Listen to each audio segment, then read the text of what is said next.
Hello everybody, Corey here. I'm going to go over the trades and holdings for the YieldMax single stock ETFs and YBET. Just a reminder, I'm not a qualified licensed investment or financial advisor. I just gather the data and present it to you so you don't have to. YieldMax ETFs are extremely risky. Please make sure you've read the prospectus, understood the risk involved before investing in these.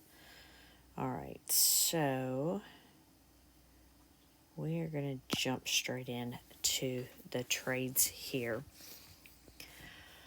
In this video, since we're doing the trades and holdings, we go more in depth to the synthetics and the short calls and the prices and the individual trades and everything. Of course, we also have the daily roundup, which I'm considering, I don't know, combining with this one or getting rid of altogether. It doesn't appear that we have as many people watch that video anymore. So I'm not sure. I'm not sure how to go forward with that. But I know I ended up skipping it at least a day or two last week when I had, not a lot of time. But we'll see going forward. Let me adjust my screens here so that looks good. That's all right. So, Abney here, we don't have any trades or anything, but we do have a short call that expires this Friday with the 150 strike price. However, we are currently over that strike price by 1%. We're at 151.26. There's no possible upside here for the short calls. And just in case you are new, for these, unless we're looking at the ones with the short puts, which are like Crash and Fiat, you're wanting the stock price to be above the synthetic and then close to the short call as possible, but preferably not too much over it, because then that means we have to pay to close that out. It will be the opposite for Crash and Fiat for those with the short puts. Also, if you're fairly new to this, these are in alphabetical order. All of the single stock ETFs in alphabetical order. The ones with the short calls, then we'll have the short put ETFs, and then we will have YBET at the end. So please feel free to fast forward and to get to the ETF that you want to look at. And then, of course, you can see some of the data over to the left. Consolidated data for the short calls. Of course, in this case, there's only one, so you could see the same thing here and here. But for like the synthetics here, you would have to add the numbers to get that number. So this just helps you with, and it gives you the net assets and our shares outstanding there, of course, and then some of our stock prices there. And then, of course, for this one, we don't have any possible upside for the short calls, which is, I just ended up deleting it when I was just sort of scrubbing it. These other ones will give you an estimate of possible upside. However, if there is more than one short call, I will just give you something off the top of my head by looking at all the data about what the amount would be.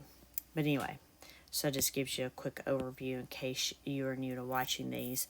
If you have any other questions, just feel free to ask in the comments. I know I'm a little behind on those as well, but I will do my best to start catching back up. Here for AIYY, we don't have any trades to go over, but we do have a short call. This does not expire until next week. Has a $31 strike price. We're currently underneath that 2% or 56 cents, but we do have a possible upside of about 22 cents for AIYY. AMDY, no trades. We have two short calls that expire Friday with 192.50 and 195 strike price. We're below those 8 and 9%. AMD has gone down the last few days. But it looks like we have, I don't know, about $1 upside here. $1 or so upside for AMDY should this actually go up that high this week. But we will see.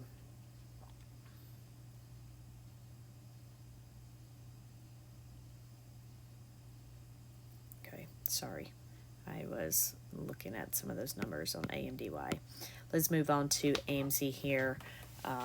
We don't have any trades, as you can see. We have 2 short calls that expire Friday, 197.50 strike price and a $200 strike price.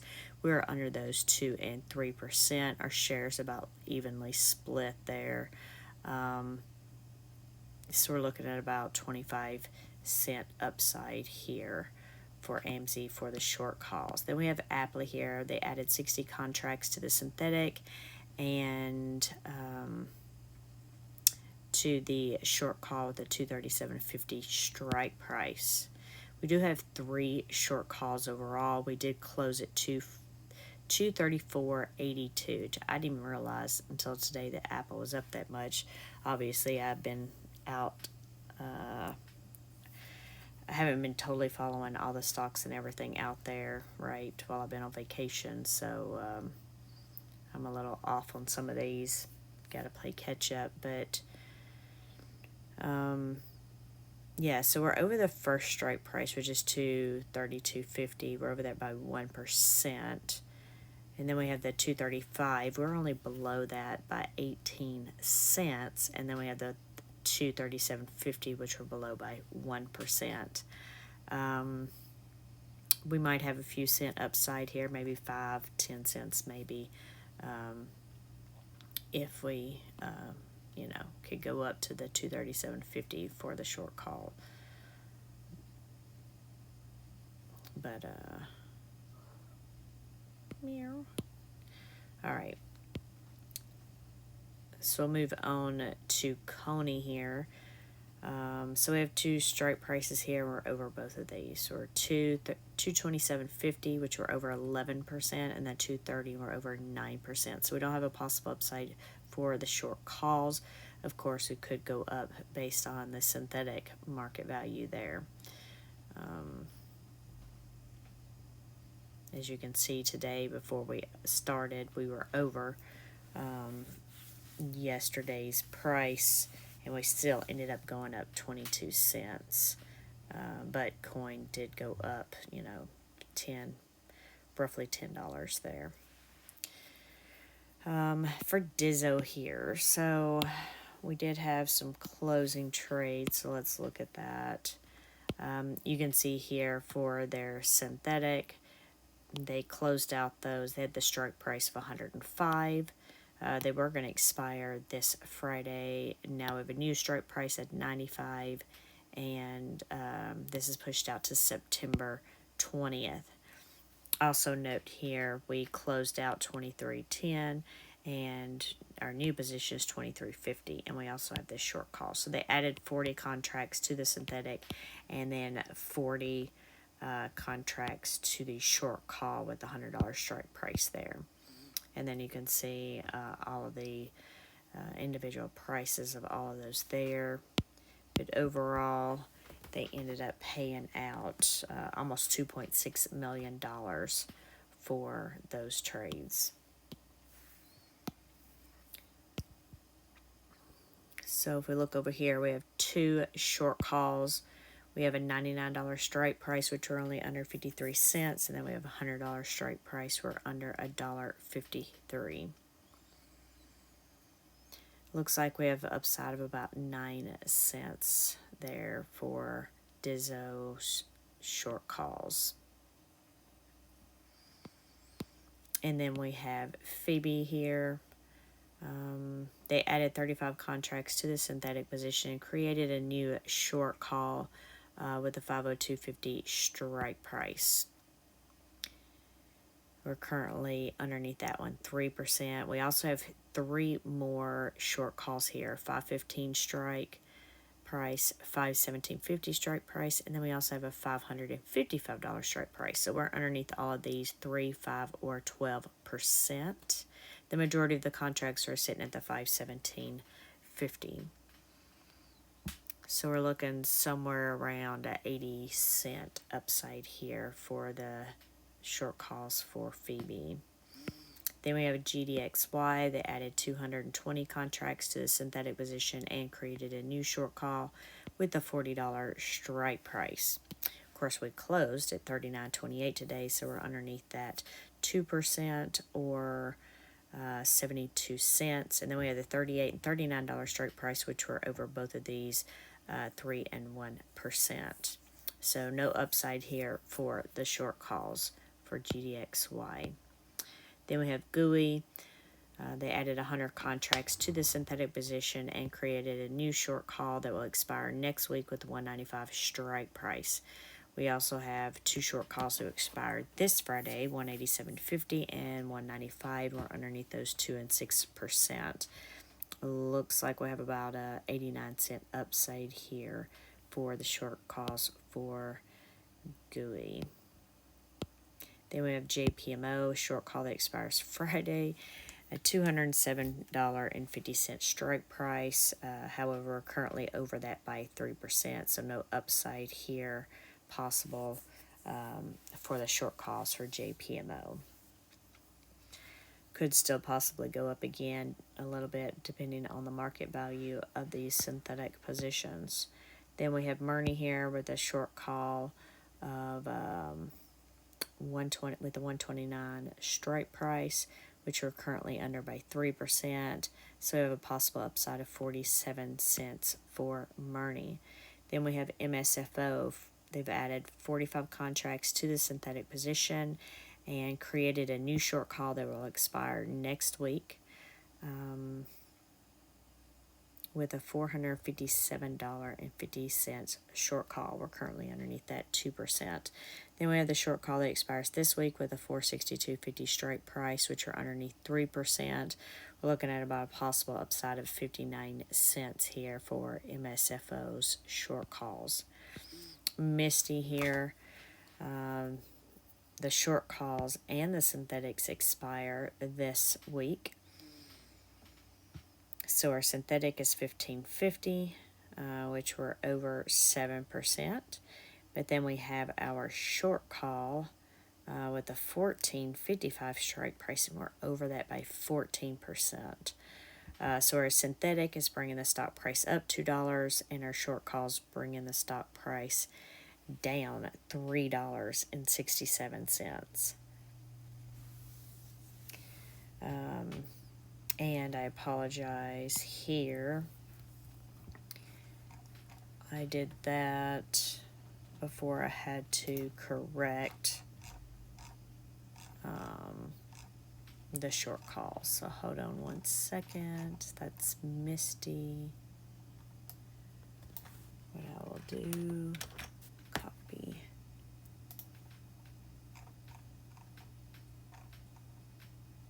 I had to make a correction after that and I forgot. There we go.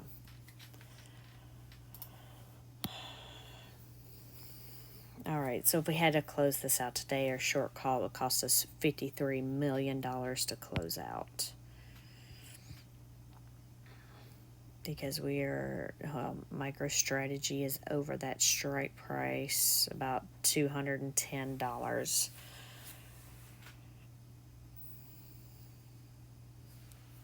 All right, so not looking good there, but looking really good for those who hold MicroStrategy. So then we have Nestle here. We have a short call that expires on Friday. Has a $740 strike price. We're currently underneath that 11%. Of course, Netflix does have earnings this week. I haven't done an earnings video, but I do know, JPM was last week, and Nestle is this week. So possible upside of $1.91 there for Nestle if Netflix can get up to $740. And then we have NVIDIA here, 2 short calls that expire Friday, 133 and 136 strike price. We're currently underneath those 5 and 7%. Looks like we have an upside of about $1.80 here for the short calls for NVIDIA.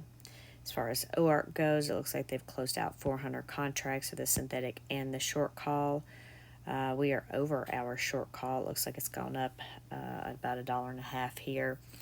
And we have $47 strike price. So it looks like yesterday we closed at $47.70, and then today we closed at $49.40. So we're over our strike price by $2.40 or 5%. So no upside here for the short call. Then we have PayPay, 2 short calls that expire Friday, $61 and $62 strike prices.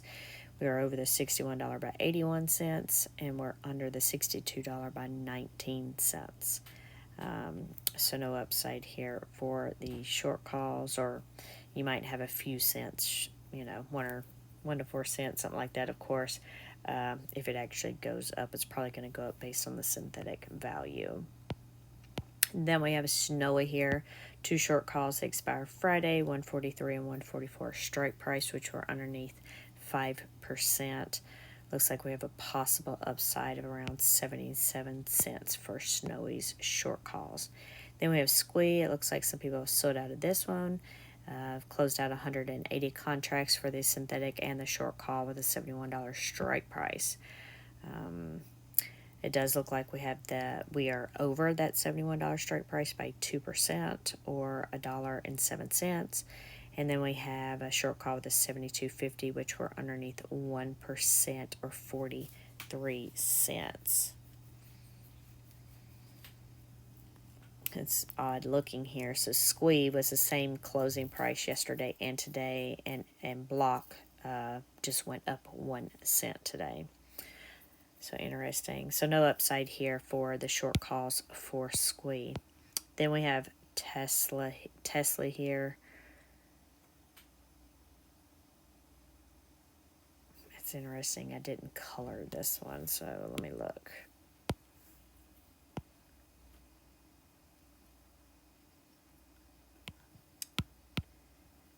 Something's not right. Or is it? I guess.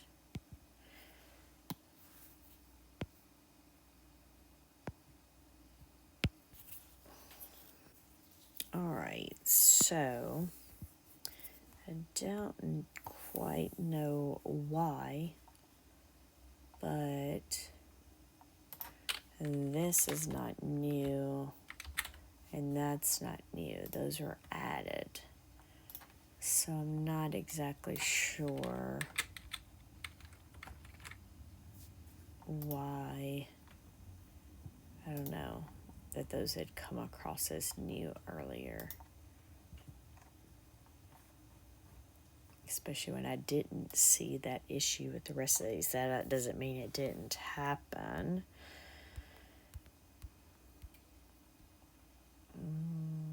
So no, that one's right. That one's right. Yeah, I don't know why. It only happened here on Tesla. Not that it's going to make a difference on any of these things. It's just irritating when something's not the way it should be.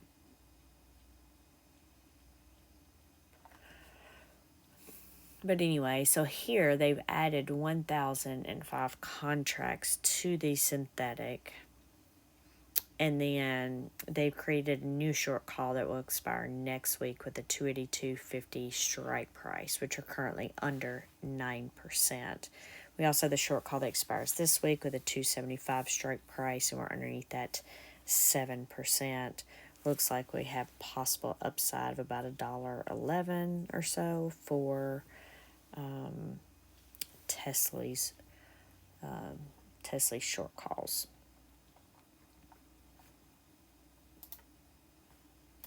All right, so let's move on to Zomo here. And I don't know how I didn't catch this before, probably because I didn't look at my list, but I need to change this because I need to change those to say synthetic on 2 of those. So give me a second. All right, so our synthetics and our short calls expire this Friday. So our stock price closed today at 116.04. Our synthetic is 115, so we're 1% above that. And then we're also above our short calls here. And then the other thing is that, let me fix this so we can see our numbers. So there we go. So we see our short call. Of course, the closer we get to Friday, this number will go down some, but we're only looking at a little over $100,000 to close these out.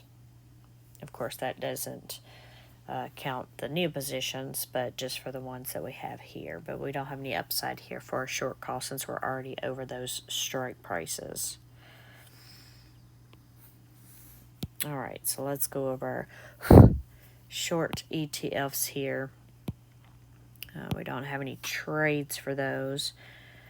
But if we're looking at crash here, for this Friday, we have a long call expiring with a $400 strike price, which are under 36%.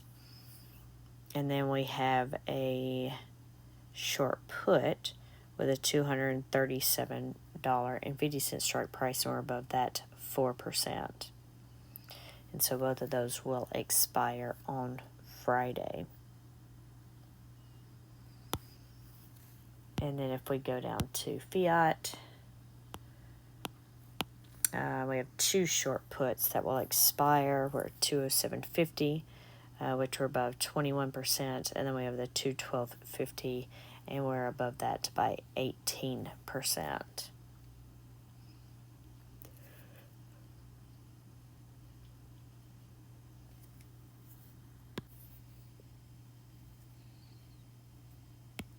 All right, and so let's move on to YBIT.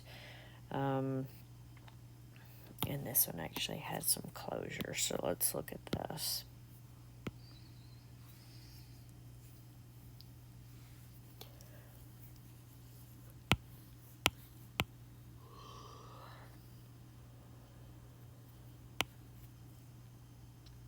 All right. So up here, these are actual shares. So I'm guessing they got assigned for 100 shares there.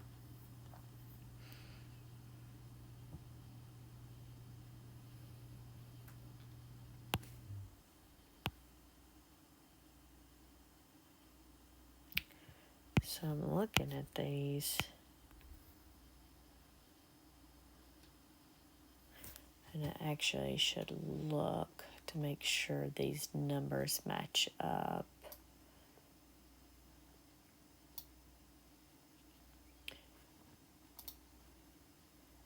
So 24,555 contracts.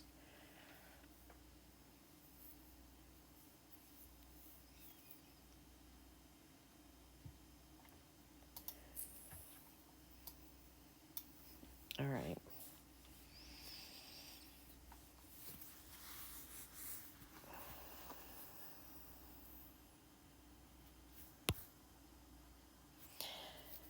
So we have the short calls that were going to expire this Friday. We had the $20.50 strike price and the $21 strike price.